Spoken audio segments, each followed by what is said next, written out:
How's everything? Very good, very good. Okay, Mr. Shu, Yes. please can you kindly share your thoughts with us about illicit flow of funds, cross-border corruption, and so on and so forth, given your many years of experience as a journalist? Yes. What is obvious is that the outflow of illicit financial resources out of Nigeria has not stopped. It may have changed strategy or it may have changed name, but it has not stopped.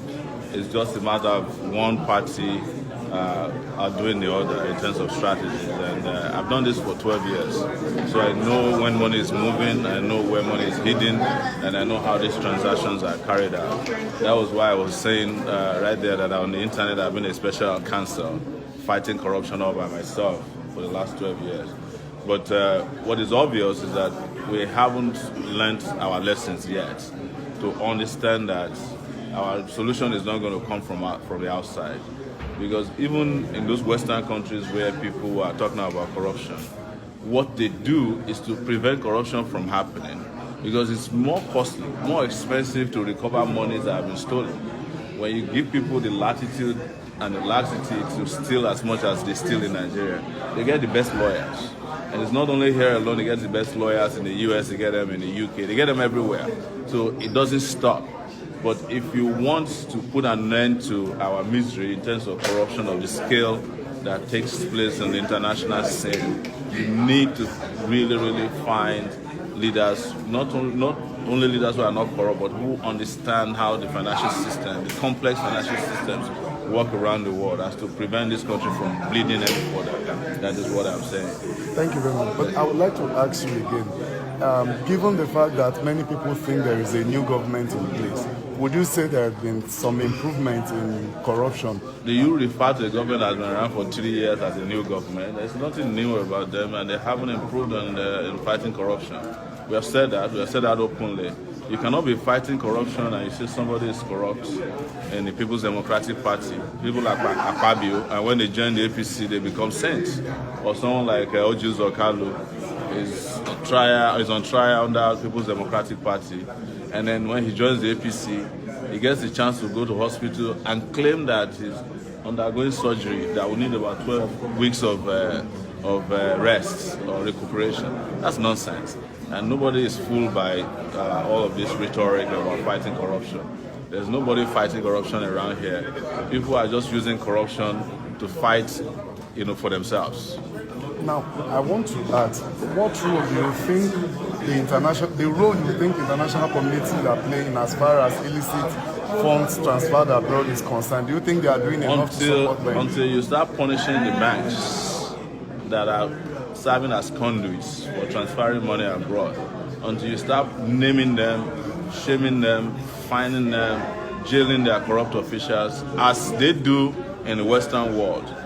If you steal $50,000 in the US, okay, let me give you an example.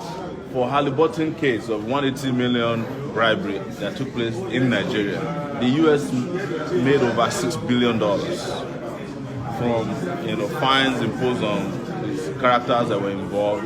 They jailed people, and Nigeria was only able to make $25 million because they declared Dick Cheney wanted, the former vice president of the US. At the moment the money came, the lawyers hired by the federal government took the money away. Today you cannot explain what happened to the money that they got from Halliburton by just declaring Dick Cheney wanted. So that's what we are talking about. There are people here who don't even understand how the world is working, and who don't understand that you can actually use this crime that has been committed, if you do it very well, to fight against everybody that is involved, including international actors who have been involved, because there's a trail when money moves. The volume of money that's moved out of Nigeria, there's a paper trail for it. And we need also forensic investigators at home. But the point I'm making is that you have to close the tap. Until you close the tap, you probably will be wasting your resources running after monies that had been stolen already. And another thing is the hypocrisy about how we recover money. Abacha is dead. We are after every penny he stole. Babangida is still around. You go and work, you go and visit him whenever you want to run for office. Or Obasanjo is still around. All the thieves who are still alive, you are not doing anything about them. But you are going after the one who died. And that means if we had tried to recover from the ones alive, probably would have recovered even more money from them than we recover from the guy who died some almost 20 years ago. On the final note, sir, I just want to ask, now you're a presidential candidate. Yes. What will you do differently when you get to power, as far as corruption is concerned? You know, I'm surrounded by all these APC people here. If I reveal my strategies, they will steal it. But honestly, the most important thing is to prevent people from stealing, and we know how to do it. And a lot of ways to do it includes, digitalizing how we carry out transactions. There's no point anymore paying salaries through, buckets of water. There's no point anymore, not using. There's no reason why we are not using blockchain technology, for example, to ensure that our process of contracting is transparent. There's e-contracting these days that can be done. There's a lot of ways, even to cut down on the number of ghost workers in the country, which I heard is about 25% of our workforce. You can just put fingerprint scanners at the door of every ministry. You can put a retina scanner in the front of everybody's office so that everybody who is entering and getting out of these offices are people who are alive, recognizable. At the end of the month, you use that data to pay their salaries. That way you don't lose any money unnecessarily. But when you expose your process and system to thieves and you make it possible for them to manipulate it, you still have universities in this country. You want to go and rent a hall from them. They are writing the receipt with long hands on the paper. Nobody's doing that anywhere in the world.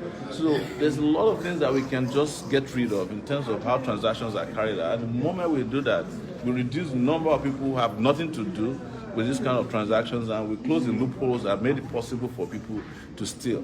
I propose, for example, that there should be nothing like security votes for governors, because those kind of money could go into the payment of salaries of workers.